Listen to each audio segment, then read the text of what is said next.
পাইথনের দুনিয়ায় ঠিকঠাক কোড করতে গেলে সবার আগে ওর ভাষাটা বুঝতে হবে, তাই না? আর সেই ভাষার মানে একদম অ আ ক খ হলো ডেটা টাইপস। তো চলুন আজ আমরা পাইথনের এই একেবারে গোড়ার কথাগুলো সহজ করে বুঝে নিই। এই যে স্ক্রিনে একটা ডায়াগ্রাম দেখা যাচ্ছে, এটাই কিন্তু আমাদের আজকের গাইড, আমাদের ম্যাপ। পাইথন যে কত হাজার রকমের ডেটা মানে তথ্য নিয়ে কাজ করে, সেগুলোকে কিভাবে আলাদা আলাদা বাক্সে সুন্দর করে গুছিয়ে রাখে, এই ছবিটা ঠিক সেটাই দেখাচ্ছে। তো আর দেরি করে লাভ কি, চলুন শুরু করা যাক। আজকে আমরা কি দেখব তার একটা ছোট্ট ঝলক।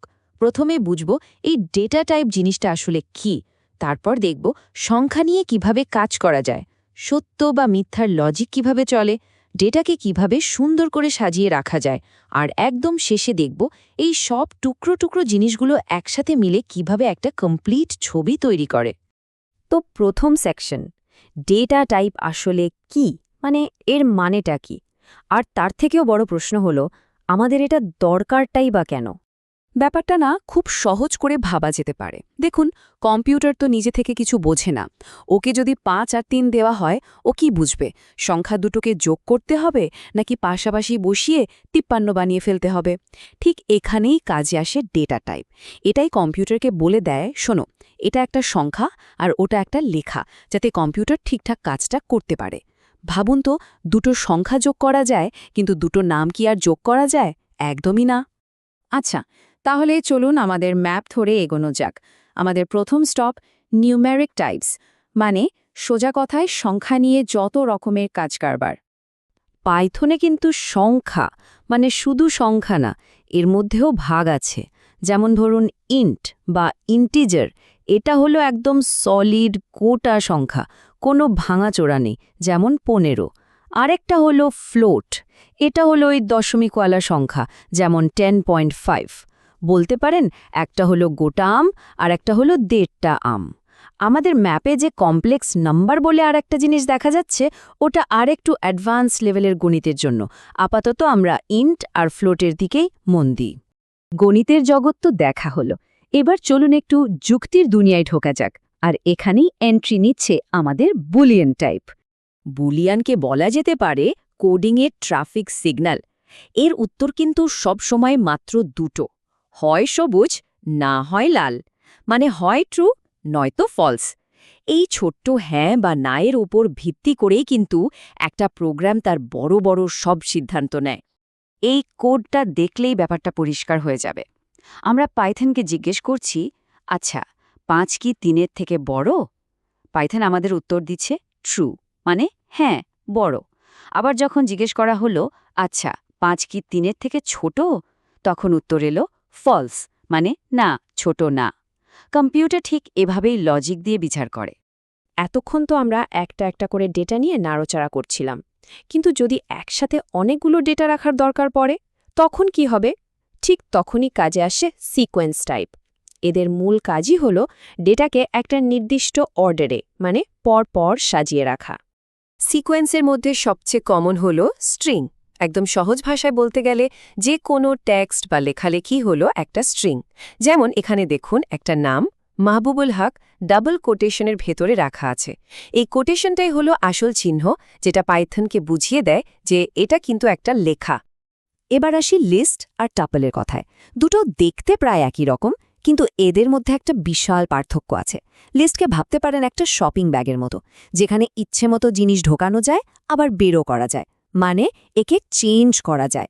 অন্যদিকে টাপল হলো একটা সিন্দুকের মতো, একবার যা রাখা হয়ে গেল সেটা আর বদলানোর উপায় নেই, মানে একে চেঞ্জ করা যায় না। এই যে দেখুন, কোড দেখলেই পার্থক্যটা আরও সহজে বোঝা যায়। লিস্ট তৈরি হচ্ছে থার্ড ব্র্যাকেট দিয়ে, আর টুপল তৈরি হচ্ছে ফার্স্ট ব্র্যাকেট দিয়ে। ভাবুন, এই ছোট্ট একটা ব্র্যাকেটের চিহ্নই পাইথনের কাছে কত বড় একটা পার্থক্য তৈরি করে দেয়। সিকোয়েন্স তো হলো, এবার আমাদের ম্যাপের শেষ দুই গুরুত্বপূর্ণ সদস্যের সঙ্গে আলাপ করা যাক, সেট এবং ডিকশনারি। এরাও ডেটা গুছিয়ে রাখে, কিন্তু এদের স্টাইলটা একটু অন্যরকম, বেশ ইউনিক। ডিকশনারির নামটা শুনলেই আমাদের চেনা ডিকশনারির কথা মাথায় আসে, তাই না? আর কাজটাও কিন্তু অনেকটা সেরকমই। এখানে প্রত্যেকটা ডেটার একটা কি থাকে, মানে একটা নাম, আর তার সাথে জুড়ে থাকে একটা ভ্যালু, মানে তার মান। ঠিক যেমন একটা ডিকশনারিতে শব্দের পাশে তার অর্থ লেখা থাকে। আর সেট হলো একদম ডিসিপ্লিনড একটা কালেকশন। এর একটাই নিয়ম, কোনো ডুপ্লিকেট জিনিস রাখা যাবে না। সোর্সেও যেমন বলা আছে, এখানে শুধু ইউনিক ভ্যালু থাকে, মানে একই জিনিস ভুলে দুবার লিখে ফেললেও সেট সেটাকে একবারই রাখবে। এই উদাহরণটা দেখলেই ব্যাপারটা একদম পরিষ্কার হয়ে যাবে। খেয়াল করে দেখুন, কোডের ভেতরে ৩ আর ৪ দুটো সংখ্যাই দুবার করে লেখা হয়েছে, কিন্তু সেট যখন এটাকে প্রসেস করলো, ফাইনাল রেজাল্টটা দেখুন, সব ডুপ্লিকেট ভ্যানিশ, প্রত্যেকটা সংখ্যা মাত্র একবার করেই আছে। এটাই হলো সেটের আসল কাজ। তো এতক্ষণ তো আমরা আলাদা আলাদা করে সব ডেটা টাইপের সাথে পরিচিত হলাম। এবার আসল মজা, চলুন দেখি এই সব কিছু একসাথে মিলে একটা কমপ্লিট প্রোগ্রামে কেমন দেখতে লাগে আর কিভাবে কাজ করে।